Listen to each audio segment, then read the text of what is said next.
Hey there folks, I just wanted to make a little video today to tell you about why I'm vegan and why I think it's important um, to spread the word about vegetarianism and veganism.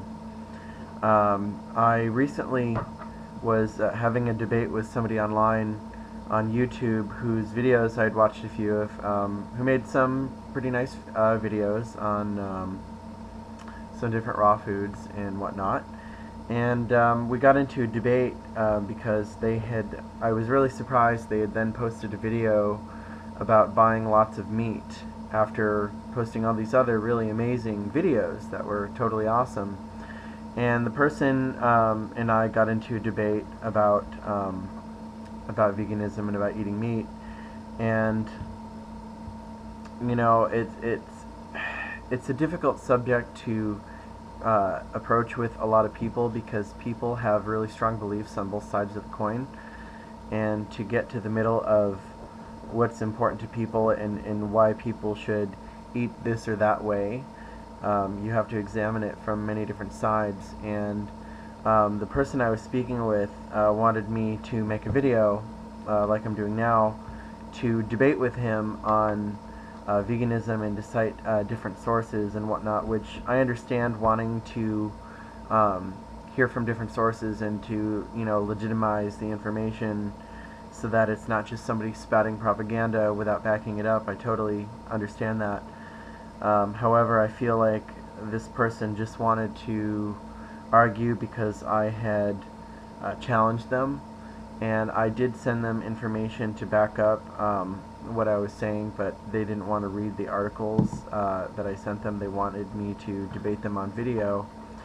I'm not so much interested in doing a long drawn out debate battle on here as I am stating why I'm vegan, and hope that it inspires some of you folks out there to think about how your diet affects your body and how it also affects the ecosystem, world ecology, things like that in your life, and hopefully you can make a positive decision about that. Now, in the ideal world, I would love to see everybody go vegetarian or vegan.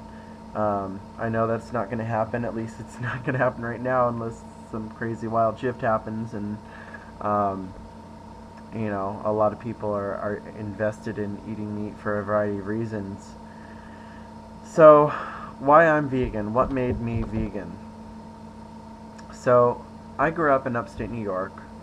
I grew up in a family that was definitely not health conscious, that definitely was not even really familiar with vegetarian foods, at least not for any kind of main meals. I mean, I grew up with the typical standard American diet. You started with some piece of meat, like steak or hamburger or sirloin or pork or pot roast or whatever, and then you had mashed potatoes, and then you had canned vegetables of some kind, corn or beans or something like that. And the only time I really had fresh vegetables was in the summer. Luckily, one of the great things I can say about my family, and my mother especially, is that she was into gardening and she was into herbs.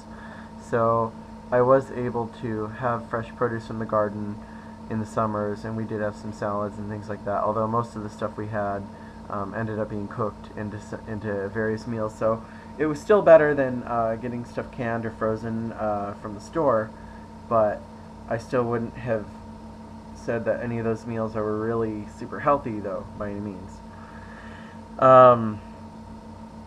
So when I was about 16 years old, just around that time, my mother was getting sick and dealing with cancer, and she was diagnosed with leukemia. I spent a lot of time searching for ways that I could help her, and also doing a lot of introspection and prayer and meditation on my own life and what I could do to improve myself. And I was the kid that grew up, being a little different than a lot of the other kids because I was a little more feminine. I was very emotional, and I was the queer kid, and I wasn't out, but kids pick up on these things, or at least they think they do, and then they attack you. And I wasn't into all the typical guy stuff, macho stuff. And I I was always, to some degree, felt like I had a strong spiritual connection. I grew up Catholic, although these days I actually follow the Essene path, spiritual path, and study the teachings from many great masters, including the yogis and Buddhists and various spiritual disciplines. And anyways, so I luckily had grown up in a family, or at least my mother wasn't very dogmatic with religion, and she seemed to be fairly open within reason. And so I did a lot of praying and a lot of reading of different books, and I read some books that really opened me up. I read Embraced by the Light by Betty Eadie, and her follow-up books, The Awakening Heart and The Ripple Effect. And they really made me want to explore things more. And I know it sounds silly, but around the same time, my mother had brought me home a tape of Enya from work. She worked as a cleaner at a local university, and students leave stuff behind all the time, and she would, be able to get furniture, clothing, different things, CDs, video. And she brought home this tape, and I would listen to it, and I would just lay on the floor and light candles and listen to it, and pray and try closing my eyes and meditating. And through this period of time, I was also at the largest I'd ever been in my life. I weighed 240 pounds, and so one night I just had enough, and I'd had enough of being bullied and being overweight and being somebody who just would take crap from other people. And as cliche as it sounds, I got on my knees and I prayed for a change in my life, and that's what I got. I shortly afterwards, I decided within a couple weeks of that I was going to stop eating meat, or at least I was going to drastically cut down the amount of meat that I ate on a daily basis. And within a couple days of doing that, I realized that if I'm going to cut down how much meat I'm eating, why should I eat it at all? So I decided to cut all of it out of my diet, which I've done that ever since. It's been just a little bit over 12 years now, almost 13 years since that day, and I haven't looked back or touched meat ever again. And around that time, I was questioning my spiritual upbringing, and I was doing a lot of introspection, and I always believed that if you prayed and opened up your heart and mind, that you would receive the answers that you needed, and you would be inspired, and you would be taught truth by having a direct relationship with God or the divine, or however you identify your higher power. And for me, that was the Essene teachings. I discovered, ironically, through PETA's website, which at the time I was learning about vegetarianism when I decided to go vegetarian, and of course they had a lot of resources.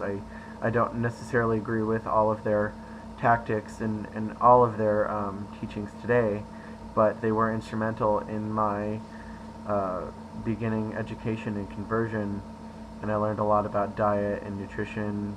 And at the same time, I started studying spirituality, and I found their website, JesusVeg.com, that taught that Jesus was a vegetarian, which linked me to another spiritual group, an organization called the Essene Church of Christ, to which I later on became baptized in their organization, and I became a minister for them.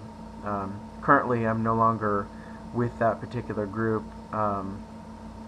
for various reasons, not anything to do with not believing in the Essene way or teachings, but just the actual organization itself and the leadership in the organization has taken a turn that doesn't jive with me or with many of my fellow Essene family.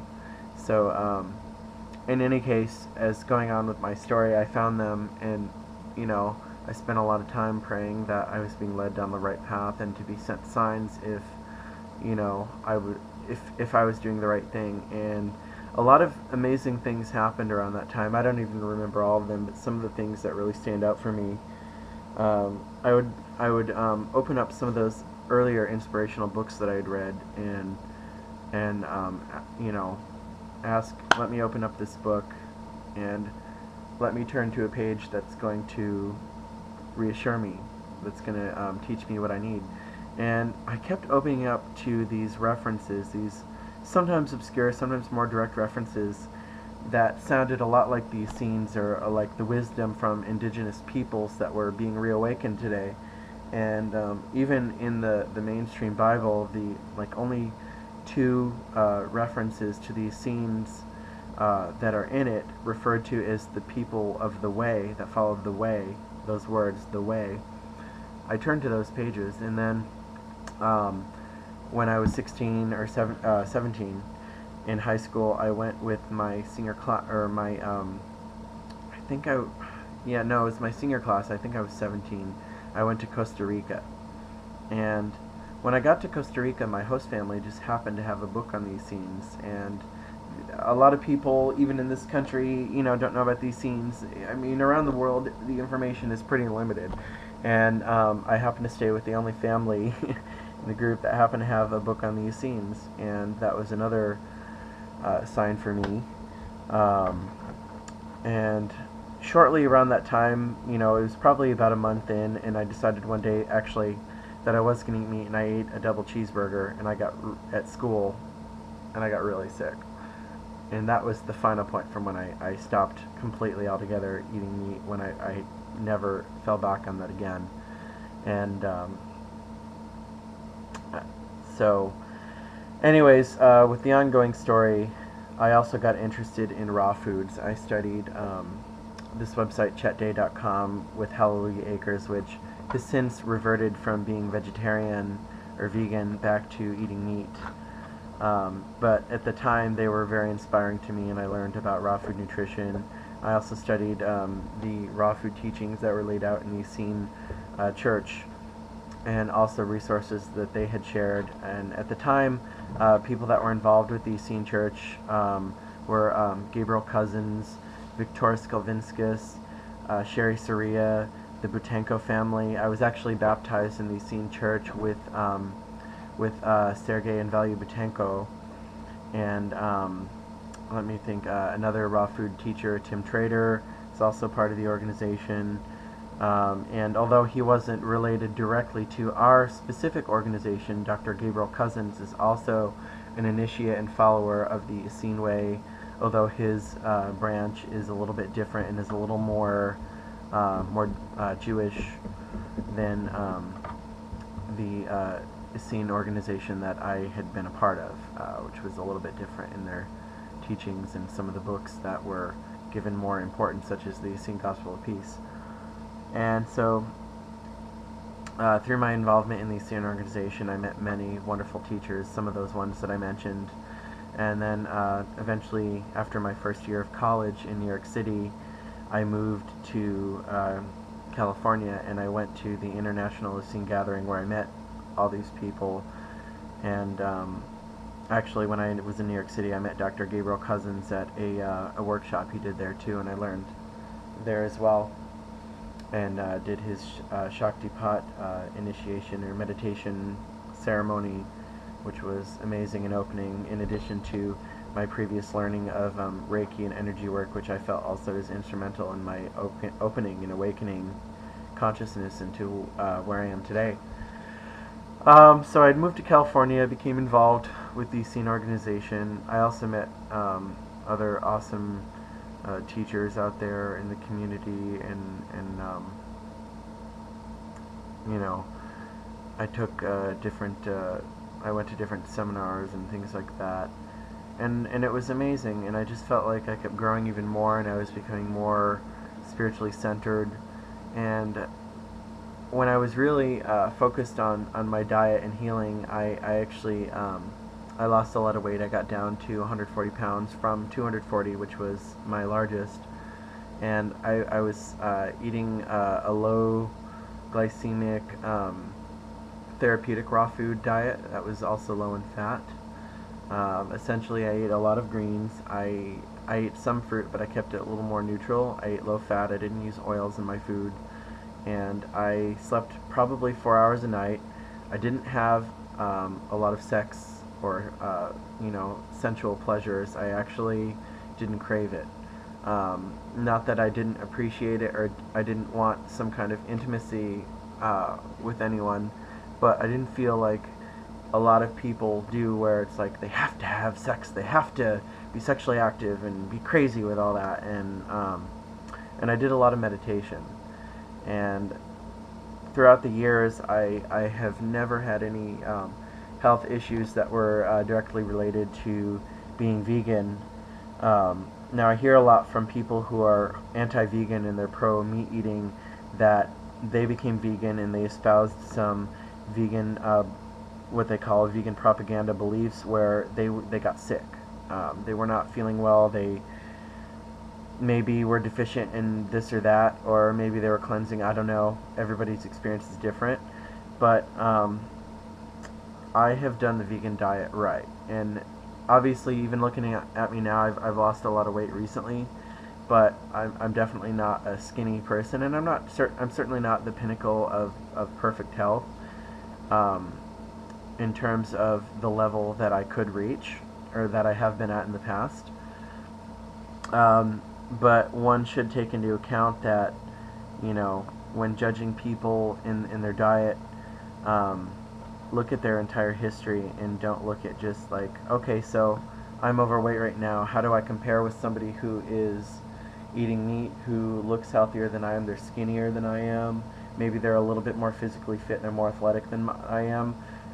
Does that mean they're healthier than I am, or that their diet is better than the vegan diet? Well, there are a couple answers to that. One of them is, sure, they might be healthier than I am right now. Now, is it because I'm vegan and they're eating meat that they're currently healthier than I am? No, I don't think so. More recently, or the past few years, I've struggled with my diet and eating higher fat, eating more processed or convenient foods, and I'll admit that I haven't always eaten the perfect diet, but I have always eaten the diet to meet my caloric needs, to meet my nutritional needs. To the best of my knowledge, I'm not deficient in vitamin B12. I'm not deficient in essential fats. I'm definitely not protein deficient, which, is easy enough to prove in that, when I go out and exercise, I'm not feeling extremely wiped, and I build muscle very, very easily when I do muscle building types of exercises, and I have a pretty good endurance. I mean, even when I've been bigger, if you can ask any of my friends, if I'm going somewhere and I'm walking or speed walking or whatever somewhere, I have more endurance than a lot of people that are smaller than me and seemingly better shape. Now, you won't see me out there running a marathon, I'll admit. In that way, I'm not built up to that, but that's more a result of me not training for that type of activity as opposed to being vegan. And in terms of potential vegan deficiencies, some people talk about protein. As I already said, I'm definitely not protein deficient. When I'm eating my ideal diet, I'm eating loads and loads of greens, which contain a high amount of absorbable protein. I also, I'm okay with, occasional beans and things like that. When I'm doing, like a high raw diet, I may not eat as many of those things, but then I make up for it with the greens, and I also do eat spirulina and chlorella, which are 50 to 60% protein, which is also very absorbable and utilized by the body. Now, when people are eating meat, there is a lot of protein in meat, but there are a lot of studies out there that show that the protein in meat is not highly absorbable, and then most people also cook the meat, so then they're denaturing the protein even more, and they're not able to get as much out of it, so they have to eat a lot more meat to get the protein, and then it's a lot harder on their digestion. And there are also comparative anatomical studies that show that if you compare the anatomy of human beings with various with carnivorous animals and with herbivorous animals, we more closely relate to the herbivorous animals, and more specifically towards fruitarian animals like the great apes, that their diets mainly consist of fruit and greens. Sometimes they eat some small animals and insects, but like 98% or more of their diet are fruit and greens. And like carnivorous animals tend to have a short digestive tract. That's the length of their body, and they have a very acid pH, which is able to very quickly break down and digest animal flesh, whereas our digestive system is more like herbivorous animals. It's very long, and it's very alkaline, and it's very easy to digest fruits and greens and things like that, but it can actually take days to digest meats, whereas fruits and vegetables just take anywhere from a few minutes to a couple hours to pass through our system without rotting and putrefying in our colon, which is a big problem for meat eaters, especially in America, where meat eating is very high, and there's a high incidence of colon cancer.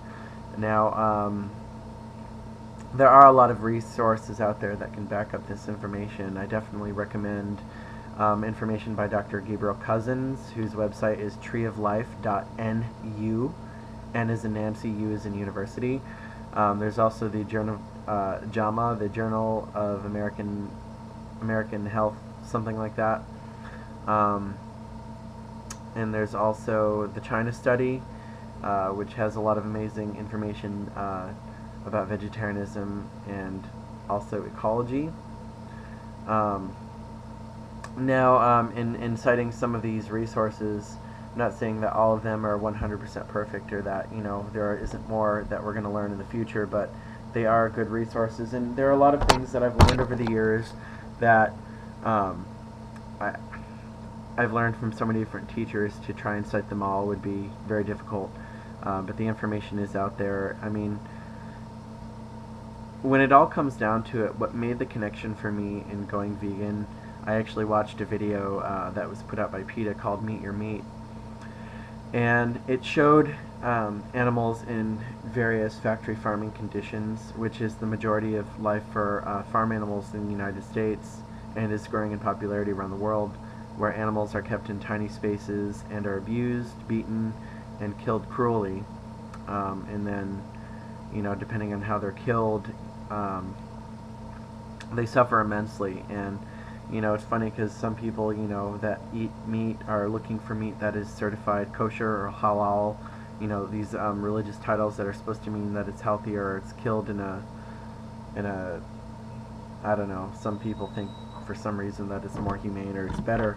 But when you're killing an animal kosher, for instance, under Jewish law, the animal has to be drained of its blood before you can eat it. So in order for it to drain of the blood, it has to have its heart pumping. And a lot of the animals, like the cows, are hung upside down by their legs, or one leg, and their throats are slit while they bleed to death, and their hearts are still pumping, so it can push as much of the blood out of the body.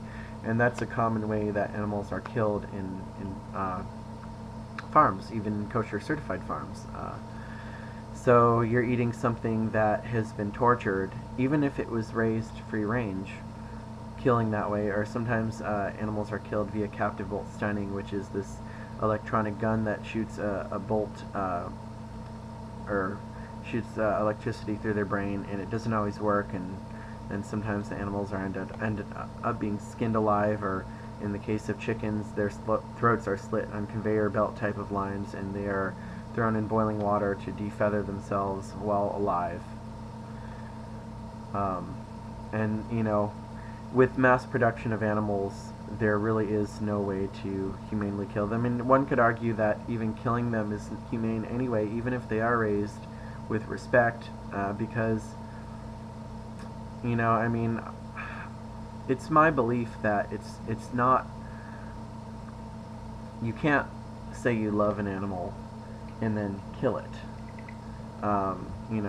You can't kill it and then eat it and you say that you are unconditionally compassionate towards animals. It's just not possible. I don't believe it. I think that to say so is very hypocritical.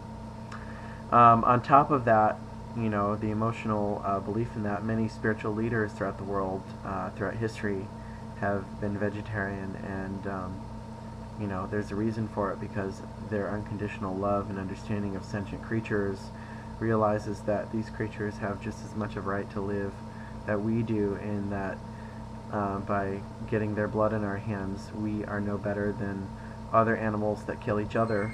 And, people argue that, well, animals do it, animals kill each other, animals eat each other, why shouldn't we? Isn't it natural? Well, I already mentioned the digestive system aspects of the length of the colons and the pH of the body, and the fact also that we don't have claws and our teeth are designed more for ripping fruit than ripping through tough animal hide. And if people were to eat animals, we would be more suited to eating insects and small animals that don't require much effort to break through. But beyond that, there's also the ecological point of eating meat, in which it takes a lot more resources to produce those pounds of beef, and the land and acreage needed to raise the animals to allow them to roam when they're not in factory farms, when they're free range, and also the amount of land and resources it takes to grow the grains or even the grasslands in the amount needed to produce the meat to feed the world are staggering. I mean, you could feed something like 200 people with what is needed to feed 10 cows. And certainly taking the population into account and realizing that we could feed a lot more people on a lot less land and not overcrowd our natural spaces, being vegetarian, or even better, being vegan, is a lot better for the ecology, and also eating locally. So there are a lot of people out there, vegans and raw fooders, who get a lot of tropical fruit from around the world, and that definitely is harmful for the environment because things are being shipped over wide distances, and currently our transportation systems are not utilizing eco-friendly methods, eco-friendly fuels, or methods of travel that don't heavily pollute. So there is that argument too. So I definitely say eat locally as much as possible, and it is okay to eat some stuff that isn't local, as long as you are eating as seasonally as you can where you live, and you're also, eating, because people that eat meat generally aren't eating all that locally either, and even when they are, all that local land is being used to produce that meat, as opposed to producing the fruits and vegetables that they could be growing in that area. And especially in areas that have short growing seasons, where people say, I'm going to eat meat because I'm going to eat local and I can't eat fresh fruits and vegetables in the winter. Well, you could be growing all these fruits and vegetables during the summer there, and the ones that are more savable, like potatoes or sweet potatoes, carrots, root vegetables, and things like that, you could have much more of. And you could also do like I do at home and grow indoor greens like sprouts and wheatgrass and things like that, to where you can have some. And I mean, it goes into a larger issue in terms of ecology, with the human race living in areas that aren't ideally suited to us, because if we did, we would all be living in the tropics picking fruit from the trees, but that's not our current reality. So this video is already pretty long, but I wanted to point out to people that there are many reasons for being vegan. The diet is less in pesticides. If you look at the work of Dr. Gabriel Cousins, you'll see that pesticides, even in organic meat, organic fish and organic land animals, is highly concentrated, as opposed to vegetables, where it's not as much absorbed and you can actually wash off a lot of it. But in the animal products, the meat, even the milk and the eggs, the pesticides can be concentrated more, and you can definitely find that in Gabriel Cousins' research.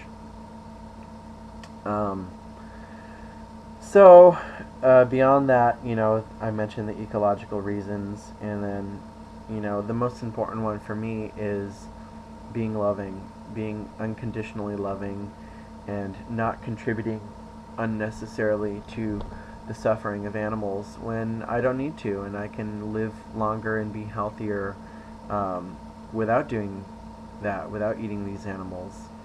I can grow food in my own kitchen, in my own bedroom. I can grow tons of food for myself and my friends and family, and a quarter of the space it takes, and survive much better and eat foods that are easier to digest on our alkaline, longer digestive systems. The research and information is out there. Just you just gotta research it, and I'm sure likewise there's a lot of research out there that tries to say that meat eating is very healthy, and I'm not saying that someone can't be healthy if they're eating meat, but they would have to be eating very little of it, and they would definitely have to be calorie restricting to be reasonably healthy. But I I believe that you can be healthier by not eating it, and definitely more loving, more eco-friendly, and definitely more compassionate. So, that's why I'm vegan. I don't want to use up more resources and cause pain and suffering that I don't need to. And I would put out there to people who do eat meat, who do justify it, that if you are going to eat meat, if you don't make that heart connection with the animals, slaughter one yourself. You know, go out and kill the animal yourself, and analyze your feelings while you're doing it. How do you feel about it? Forget any indoctrination on any side. How do you feel about it? Even better, take a small child and take the child out and kill the animal in front of the child and see how the child feels about it. This is, before the child has been indoctrinated, pro-vegetarian, eating meat, whatever, and just see how they react to it. Probably not going to react very well, and children, no violence when they see it, and it's a shame that they get blinded to it as they get older. They get jaded, and they just get used to it, and so they're able to look beyond it and then become adults who don't have any feeling of compassion towards animals. Now, I'm not saying that all meat eaters don't care, they don't care at all about animals. I'm sure many of them do in certain ways, but why do they care more about certain animals than others, and why is it okay to kill them and not other animals? Whereas different cultures, some cultures believe in eating cats and dogs, and other people would say, no way, that's horrible. But why is it any more horrible? It's cultural. It's cultural indoctrination. I say the same thing for eating meat, is that it's cultural indoctrination that has been happening for centuries and centuries. And we live in a day and age where we have an opportunity to understand our bodies and understand nutrition and to eat optimally. And to do that, it's the vegan diet. It's optimal. Now, there are some things that you can potentially be deficient in, like iron or vitamin B12. Iron being very easy to get in all your leafy green vegetables, and protein, I already said, is super easy. It's in the greens. It's in almost everything. Even fruit has protein. And vitamin B12 is found in the soil, and we've had a lot of soil depletion and destruction of the good bacteria in our soil. So even meat eaters have a hard time getting it, although vegans can be slightly more deficient in it. But that can be solved easily by taking a B12 supplement. And if you absolutely can't be vegan and you need to eat some animal products, then try and get some locally sourced goat dairy if you must. And small amounts of that should correct any B12 issues and not affect you too much in terms of the pesticide residues. But ideally, under ideal circumstances, eating vegan, eating high locally grown greens, eating fruit, detoxing your body, eating all that, and then also eating enough to meet your needs, but not eating too much to overdo it. Studies also show that people are healthiest when they're essentially eating a diet that is lower in calories, as long as it does meet their needs. So I guess that's all I have to say for today. I wish you folks many blessings and much love, and I hope that you folks can take some of these things into consideration, and definitely do your own research, but open up your mind and heart, and open up to loving these animals unconditionally, and not requiring to kill them needlessly when you don't have to. Um, so many blessings. Namaste to you folks, and may peace be with you.